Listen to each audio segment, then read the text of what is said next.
Dak was named to the Pro Bowl, but the Cowboys had another excruciating early playoff exit, and they have some work to do this offseason.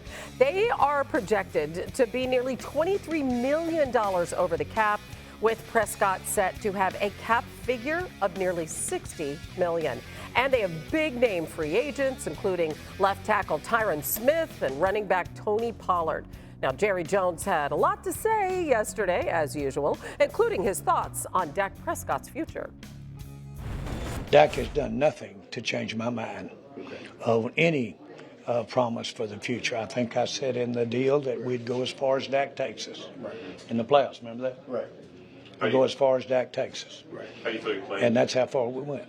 Oh, right. So. Okay, so my point is that doesn't change a thing. Okay. We'll go as far as Dak takes us. We'll be going all in. We've seen some things out of some of the players that we want to be all in on. And yes, I would say that you will see us this coming year not building for the future. Is the best way I don't say it. And that ought to answer a lot of questions. Okay, fellas, Adam, obviously we have to start with you. I would never ask you to translate Jerry speak. However, I would ask you, what is the contract situation as we know it? Well, with Dak Prescott, Hannah, Dak Prescott has got the leverage. He's got a no-trade clause in his contract. They can't tag him. He's scheduled to count for $59 million against their cap this offseason or next season. And so if Dallas wants to have the kind of all-in year that Jerry's talking about, you're going to want to lower Dak's cap number this year and need his help and cooperation to do it before he is scheduled to become a true unrestricted free agent a year from now. So really, it gives, in my mind, Dak a lot of leverage, and it leaves the Cowboys in a situation where they need Dak to work with them.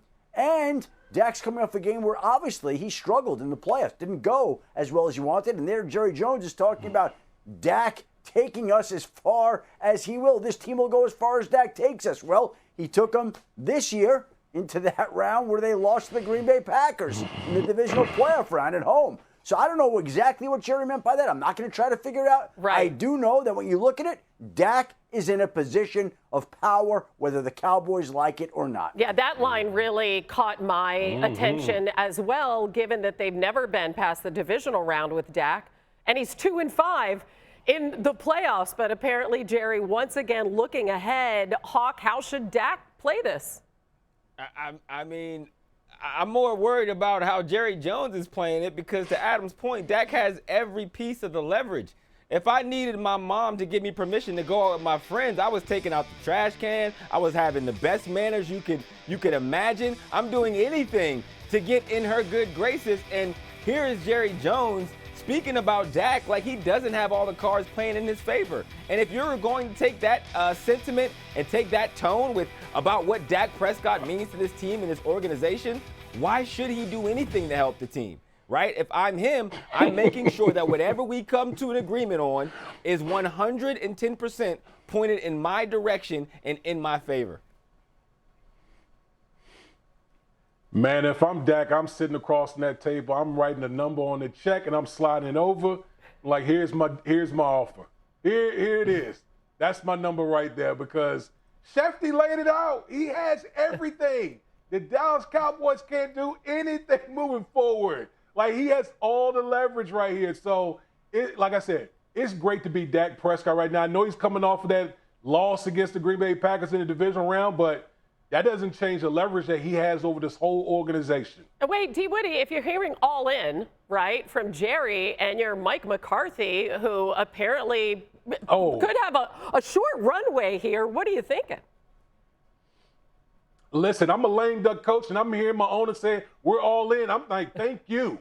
Like, that's exactly what I want to hear. Because if we go ahead and get Dak taken care of, get his cap number lowered, and some other things happen contractually with some other players, we can continue to stack this thing up and really go for it. We haven't heard Jerry Jones talk like this. He didn't talk like this last year. He had more of a longer-term view. This year, I think because of, obviously, the disappointing season and the fan sentiment, this is what you're hearing. We're going for the gusto right here, right now in 2024. Shefty? If Dak says, I want to become a free agent after this year. Cowboys ain't going for nothing this year, okay? They ain't going for nothing this year if Dak says, I want to be a free agent after this season, because they'll have his $59+ million cap figure sitting on their books, and they're going to be all jammed up. So really, Dak determines how active this team will and won't be this offseason by how willing he is or isn't to redo a deal with Dallas. This is some of the powers and some of the leverage that Dallas has granted to him over the years of doing contract extensions with Dak.